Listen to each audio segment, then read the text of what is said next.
Hey, good day, good morning, good evening, good afternoon, whatever it is, wherever you're at in the world.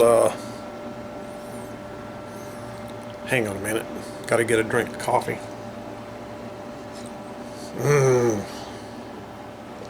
Good coffee. Anyway, welcome back to the channel. A little short one here. Shouldn't take too much. Few updates. We're going to call this one Flea Market Find, whatever number it is.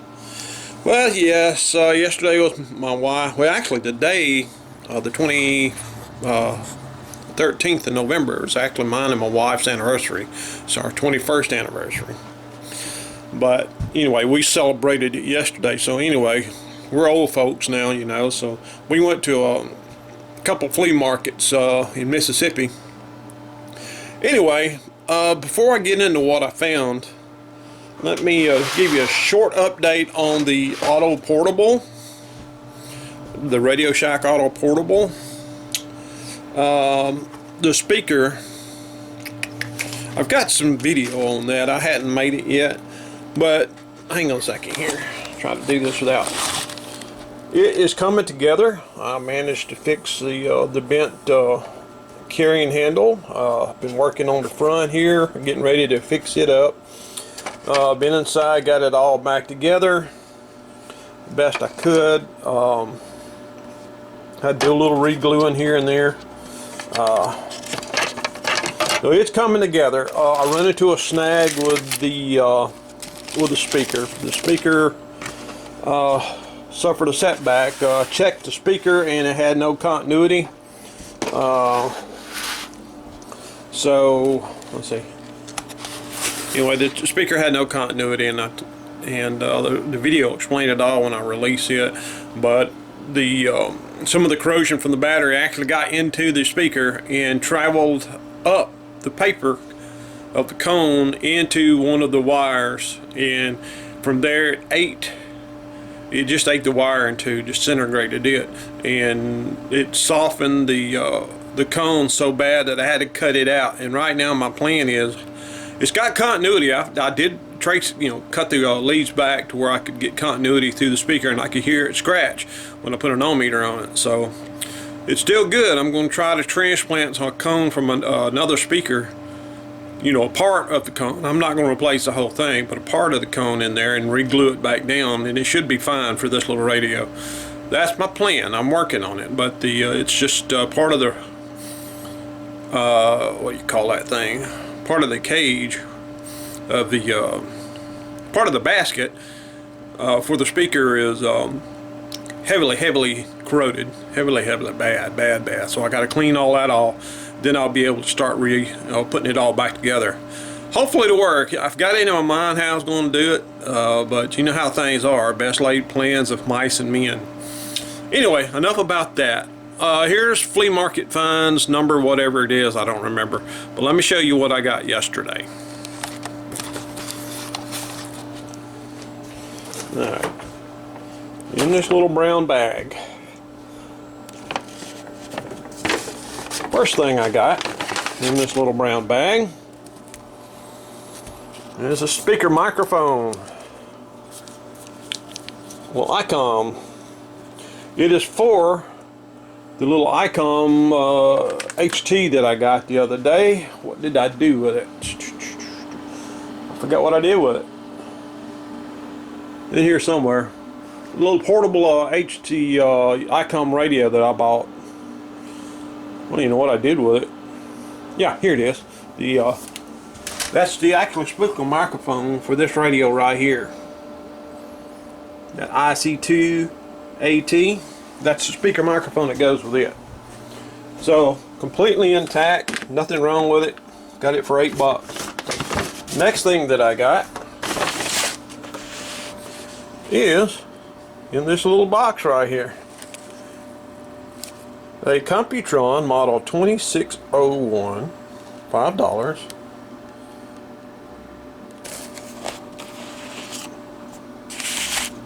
Pocket radio. Look at this, guys.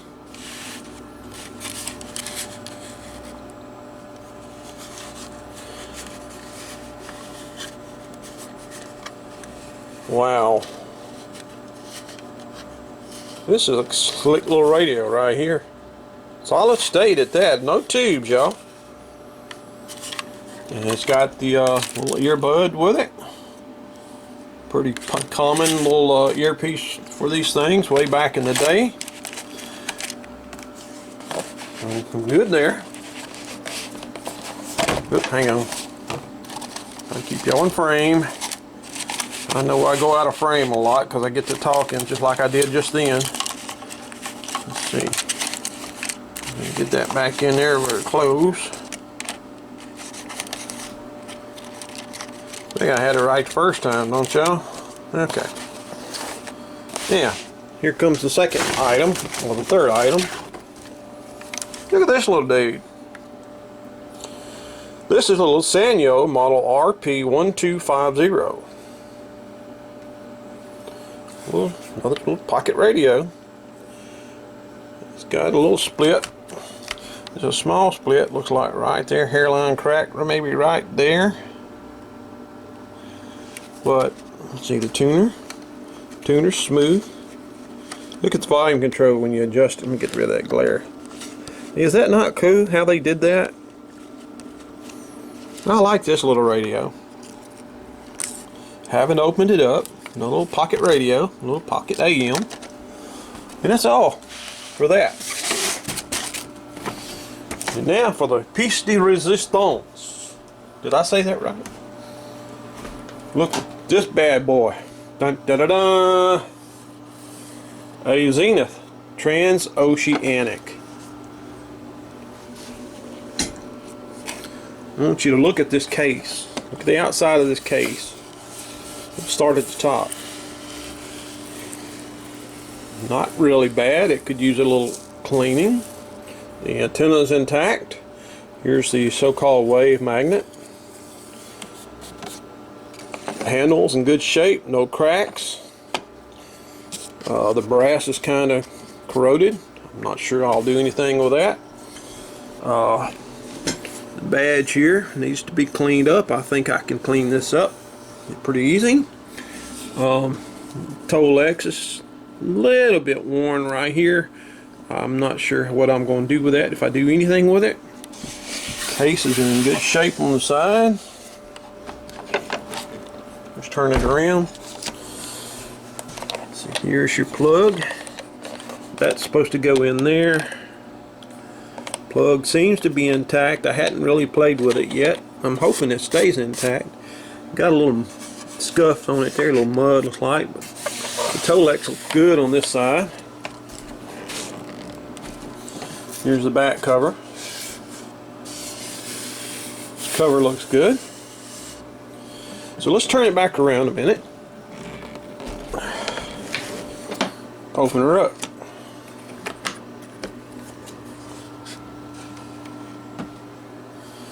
There's the insides of this old girl.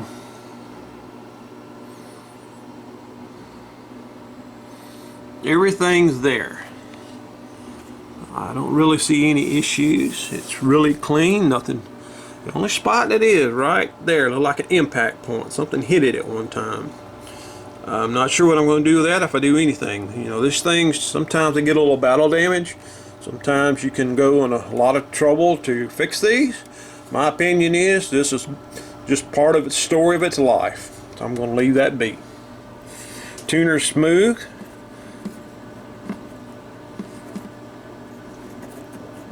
I don't feel no slippage in the dial cord, which is good. Sometimes you get them when they slip.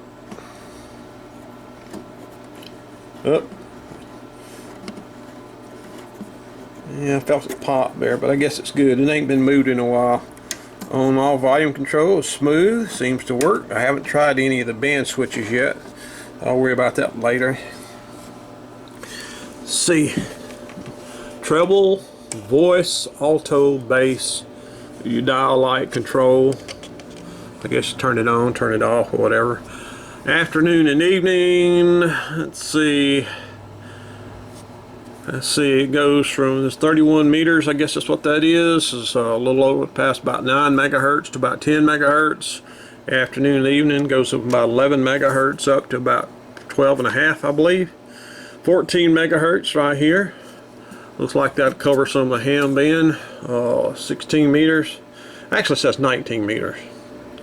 So I guess it's the upper part. Yeah, that's way out the upper part of the ham.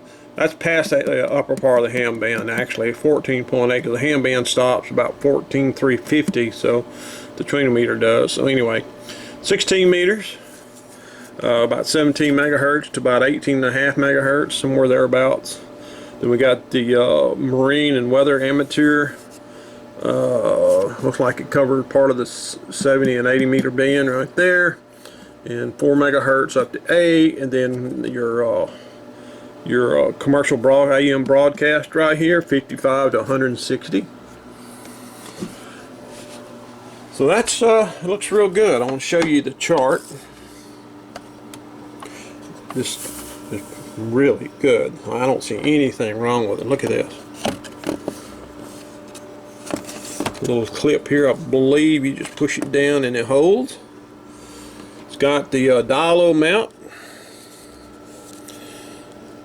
I never used one of these. Outer time, time of day, then your inner dial zone number. So I never used one of these before, but tells you all about it. It tells you all the good stuff about it. I mean, it's immaculate. Tells you about the scheduled broadcast of the area. I'm fairly sure these are not accurate anymore. But move that little clip back up.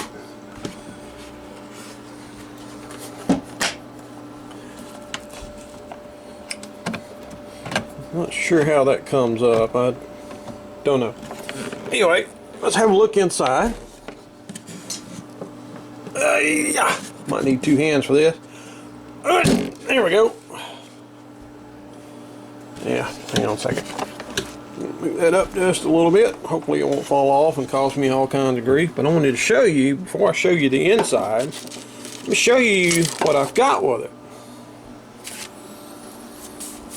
The operating guide. A little stained. Look at there. The operating guide. Complete.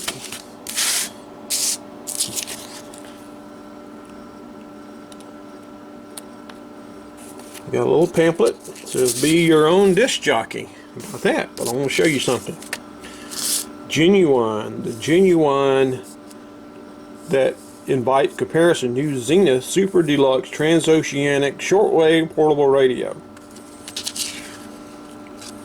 This, something I rarely see in a radio. Only thing this thing didn't have is the original box. Look at that. That hangs on the front of it to make you go ooh and ah. Got the, like I said, the operating guide right here. Shows you all the ins and outs of this thing.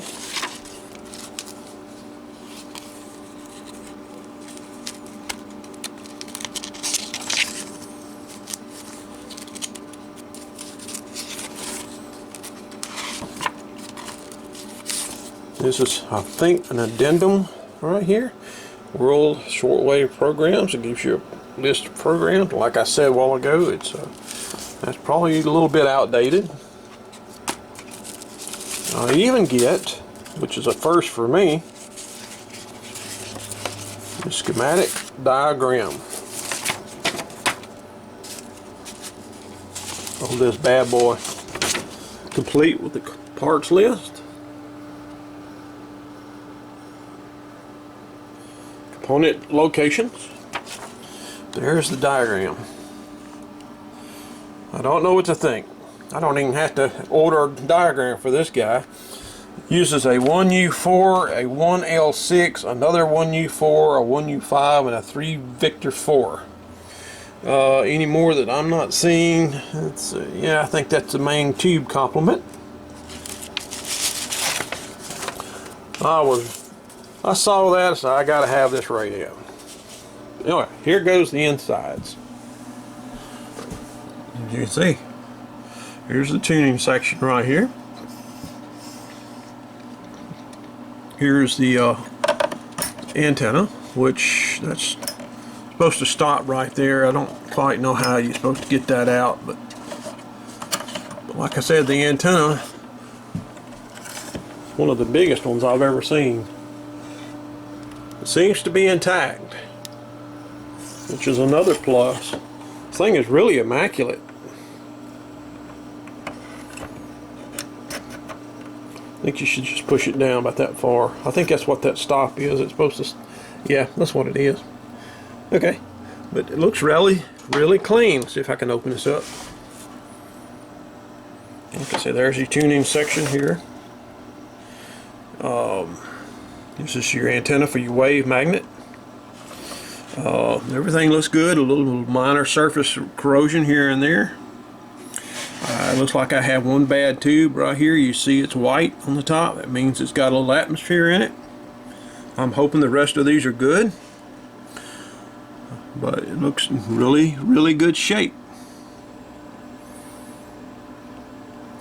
This chassis looks real clean. It just needs to be cleaned out a little bit. Let's see, make sure this thing don't fall off. I would die if this thing fell off. You got the original A battery that's still in there, as you can see. I'm going to try to take that out, preserve it. Looks really good. Radio phono, didn't know you could do that. That's what the little pamphlet was referring to a while ago. There's a 50A1 ballast tube in here somewhere. Let's see. Let's see, there's your phono input right there. But it just needs a little cleaning. Needs just a little bit of cleaning. New tube, maybe some capacitor. Who knows? This thing might work right off the bat once I find a tube. But wow, that transoceanic. It was $75 is what they wanted for it, and I talked them down to $65. And they had a couple more radios there that I wanted to buy. One of them I've never seen before. It was a very simple radio, but the next time I go over there, I'm gonna go back in that section. It was two radios that caught my eye, but I didn't have the money on me. After all, it was mine and my wife's anniversary, and I didn't really feel too comfortable buying stuff for me. Anyway, that's my latest flea market finds, and adds to the list of stuff I got to work on. So I'm gonna have a busy spring. So anyway, I just wanted to share that with you guys, and I want to wish y'all well, and may the Lord of hosts be with y'all, and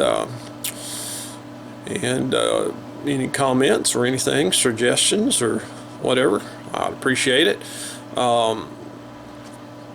You know, trying to make these videos better, a little bit shorter, a little more concise. Who knows what the new year will bring? We still got, what, a month and a half, a little over a month and a half for 2023.